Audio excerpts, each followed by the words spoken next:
جب تم کسی میں کوئی عیب دیکھو تو اسے اپنے اندر تلاش کرو، اور اگر اسے اپنے اندر پاؤ تو اسے نکال دو۔ یہ حقیقی تبلیغ ہے۔ واصف علی واصف رحمۃ اللہ علیہ کا ایک خوبصورت قول ہے کہ دنیا دار کے لیے جہاں صبر کا حکم ہے وہاں اللہ والوں کے لیے شکر کا مقام ہوتا ہے۔ اگر ظرف نہ ہو تو عطا انسان کو مغرور بنا دیتی ہے۔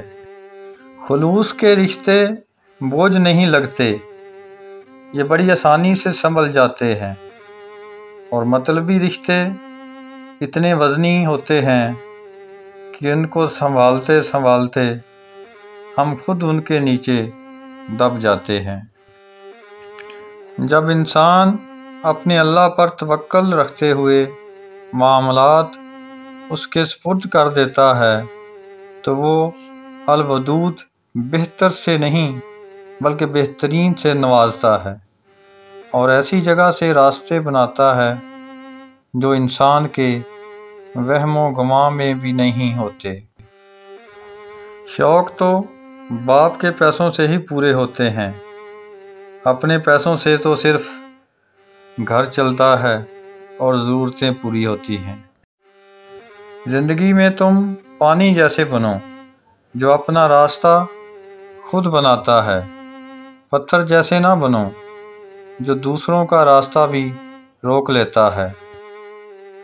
وقت سب کو ملتا ہے زندگی بدلنے کے لیے، لیکن زندگی دوبارہ نہیں ملتی وقت بدلنے کے لیے۔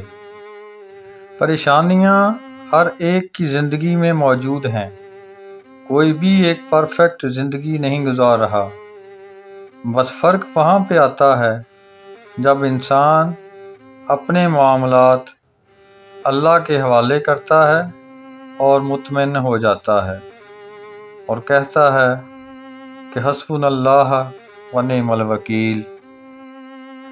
کبھی نہیں سنا کہ کسی کو اس کی عاجزی اور انکساری لے ڈوبی ہو، ہمیشہ انسان کو تکبر نے ہی مارا ہے۔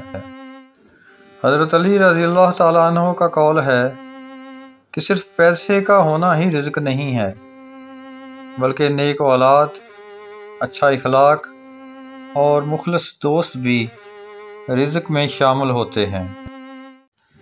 زندگی میں جب انسان کو ہدایت مل جائے تو وہ یہ نہ دیکھے کہ کیا کر چکا ہے، بس وہیں سے راستہ بدل لے اور راہ ہدایت پر چل پڑے۔